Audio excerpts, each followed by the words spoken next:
सर्वांना जय भीम। देवेंद्र फडणवीस यांनी एक डाव टाकला आपल्यावर। 59 जाती आहेत एससी मध्ये। डाव असा होता, आपल्या विरोधामध्ये 58 जाती उभा करायच्या, पण महाराणी डाव पलटीला, सरकारच्या विरोधात 58 जाती आपण उभा केल्या। आम्ही ते लोक आहोत, आमचा संघर्ष 2500 वर्षापासून सुरू आहे। बाबासाहेब म्हणतात या देशाचा इतिहास दुसरा तिसरा काही नाही, बुद्धिझम आणि ब्राह्मणिझमचा इतिहास आहे, लढाई आहे। आमचा छोटा मोठा कुणी शत्रू नाही। 2500 वर्ष ज्यांचं राज्य आहे ते आमचे शत्रू आहेत।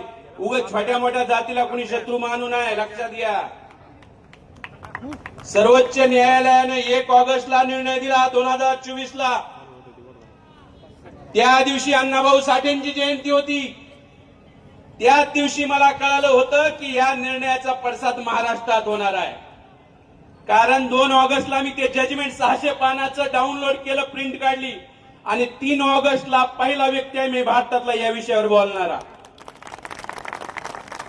आणि वर्गीकरणाचा निर्णय द्यायला कुणाला लावलं? आमच्याच माणसाला, भूषण गवईला। जंगल ज्यावेळेस कापलं जाते, झाडं कापले जाते, लोखंडाची कुऱ्हाड कापू शकत नाही, त्याला दांडा असतो लाकडाचा। भूषण गवई आमच्या समाजातला दांडा आहे, दांडा, लक्षात घ्या। आमचा फरक नाही, जो बाबासाहेबांच्या विरोधात त्याचे आम्ही पोलखोल करणार, तो कुणी का असा। 1 ऑगस्ट 2024 ला जजमेंट आलं सुप्रीम कोर्टाचं। आता काही आदिवासी बांधव म्हणले, त्या जजमेंट मध्ये आहे आदिवासींचं बी वर्गीकरण करायचं, लक्षात घ्या। आदिवासींचं वर्गीकरण करायचं। आम्ही जात्यात आहेत, तुम्ही सुपात आहेत, या आमच्या नंतर तुमचाच नंबर आहे, लिहिलंय त्याच्यात। आणि आदिवासींचं ऐकून बी घेतलं नाही सुप्रीम कोर्टानं, पार्टी नाही, म्हणणं ऐकून घेतलं नाही, डायरेक्ट निर्णय दिलाय आदिवासींच्या विरोधामध्ये। आदिवासींना आणखी खबर नाही की त्यांच्या विरोधात ते निर्णय आहे म्हणून, जजमेंट आहे म्हणून। आणि 1 ऑगस्टला दिला निर्णय। देवेंद्र फडणवीस म्हणत आहेत, मुख्यमंत्री म्हणत आहेत, सुप्रीम कोर्टाने दिलाय निर्णय, सुप्रीम कोर्टाने दिलाय। अरे 600 पानं वाचलेत, मी गॅरंटीने सांगतो त्याच्यात काय लिहिलंय? कराच असं नाही लिहिलं, करू शकता, तुमची इच्छा असेल तर करू शकता, आणि करायचं असेल तर इम्पेरिकल डेटा लागेल। इम्पेरिकल डेटा मध्ये 59 जाती आहेत। या 59 जातीमधले किती क्लास 1 अधिकारी आहेत, क्लास 2 किती आहेत, किती शिक्षक आहेत, किती प्राध्यापक आहेत, किती डॉक्टर आहेत, किती ग्रॅज्युएट आहेत, किती पाहिजेत, किती आहेत, याचा तुलनात्मक जो डाटा असतो त्याला म्हणतात इम्पेरिकल डाटा। आणि ह्या डाटा असेल तर करता येईल असं म्हणणं आहे। देवेंद्र फडणवीस म्हणत आहेत जसं काय सुप्रीम कोर्टाचा आदेश आहे तो मान्यच करायचा आहे। मग माझा प्रश्न आहे, उत्तर प्रदेशमध्ये वर्गीकरण का सुरू नाही? मध्य प्रदेशमध्ये वर्गीकरण का सुरू नाही? गुजरातमध्ये वर्गीकरण का सुरू नाही? बंगालमध्ये वर्गीकरण का सुरू नाही? तिथे तुमचं सरकार आहे ना। जर सर्वोच्च न्यायालयाचा निर्णय कंपल्सरी आहे तर या राज्यामध्ये का नाही वर्गीकरण सुरू?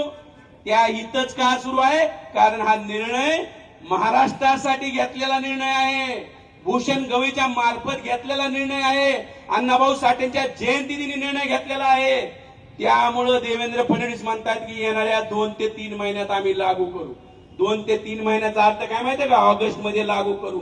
ऑगस्ट मध्ये म्हणजे 1 ऑगस्टला, लक्षात घ्या। हे भांडण लावायचा कार्यक्रम आहे आणि सरकार प्रायोजित भांडण आहेत। सरकारमधलेच लोक याला शक्ती देत आहेत, ताकद देत आहेत।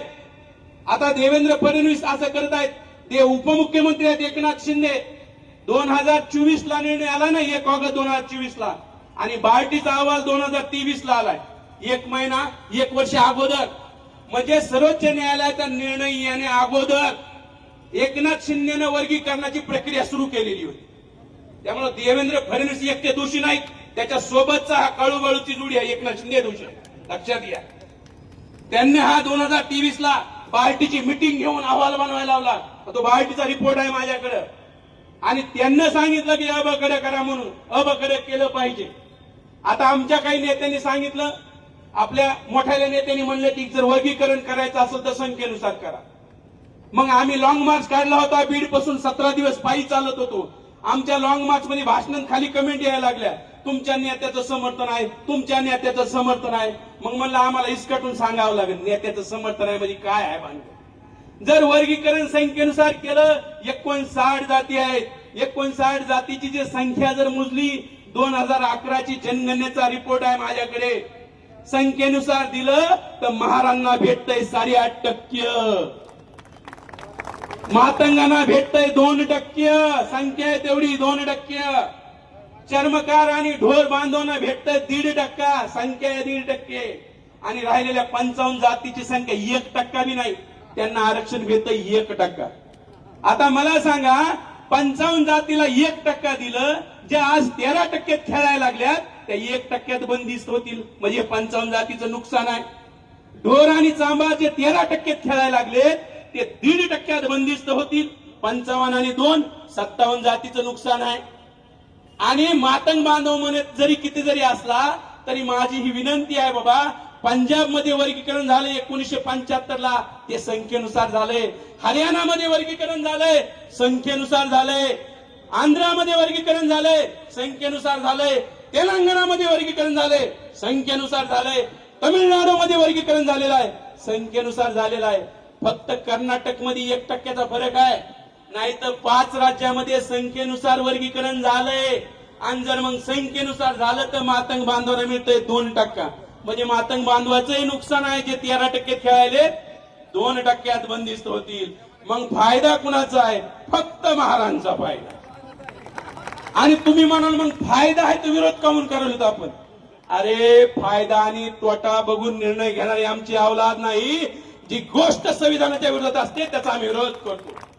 जी गोष्ट बाबासाहेबांच्या विचाराच्या विरोधात असते त्याचा आम्ही विरोध करतो. फायदा आणि तोटा बघून निर्णय घेत नाहीत.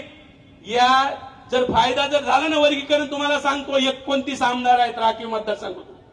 29 पैकी 18 महारा म्हणते ना 18. जर तुम्ही नोकरीमध्ये लागू केलं, आम्ही लय आगाव लोक आहेत. ते मोर्चे आंदोलन तर आमच्या जिंदगी गेल्या. हे आम्हाला शिकवू नका काय करायचं असतं. हे कोणतीच अशी जात नाही एवढी जागृत जात आहे.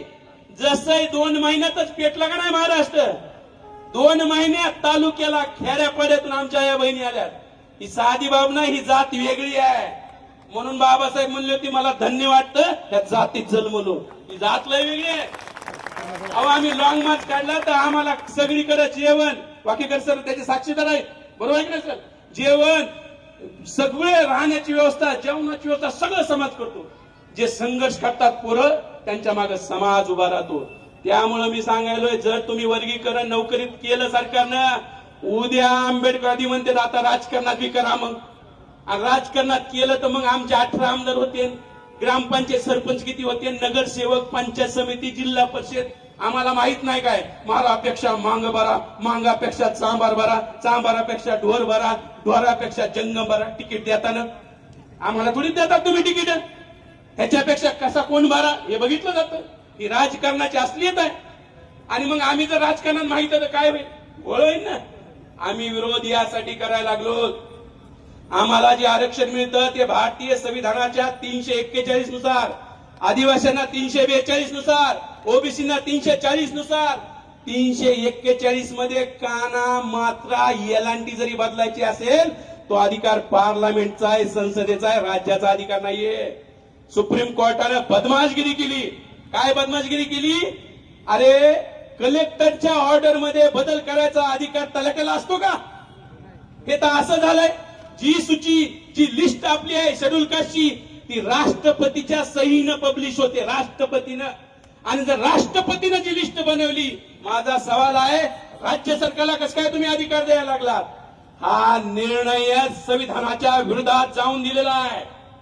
सुप्रीम कोर्टानं हा निर्णय संविधानाच्या विरोधात जाऊन दिला आहे. आम्हाला लोकांना वाटतं सुप्रीम कोर्ट सुप्रीम आहे. अरे बाबांनो, सुप्रीम कोर्ट सुप्रीम नाही, भारताचं संविधान सुप्रीम आहे. अरे बाप आहे, त्या सुप्रीम कोर्टाची निर्मिती कोणी केली? भारतीय संविधानाने केली. त्या सुप्रीम कोर्टाचा बाप आहे भारताचं संविधान. त्यामुळे सुप्रीम कोर्ट म्हणलं म्हणजेच लय खरं असतंय अशा भरमात राहू नका. 1973 पर्यंत, 1950 ला संविधान लागू झालं. 1973 पर्यंत सुप्रीम कोर्ट काय म्हणायचं माहित आहे? जे प्रिएम्बल आहे संविधानाचं, जे पहिलं पान आहे प्रिएम्बल, हे संविधानाचा भागच नाही म्हणायचं. 23 वर्ष लागली. ठीक आहे, 23 वर्ष 23 वर्ष लागले की त्यांना म्हणायला की हे संविधानाचा भाग आहे. त्यामुळे सुप्रीम कोर्ट म्हणलं आणि ते फायनल असतंय, या भ्रमात राहू नका.